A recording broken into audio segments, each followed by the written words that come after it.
बरोबर ले देगा ते हलाल साड़ी, बरोबर ले देगा ते हलाल साड़ी। हाय हाय, कथा में बैठने में शरीर दर्द होता है, अभी ठुमका लगवा लो, डीजे लगवाओ, पूरी रात नाचेंगे।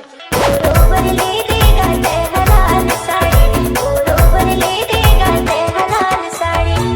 ले बे तेरा राज, ले बे तेरा राज, भाग जाओ डीजे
मरका।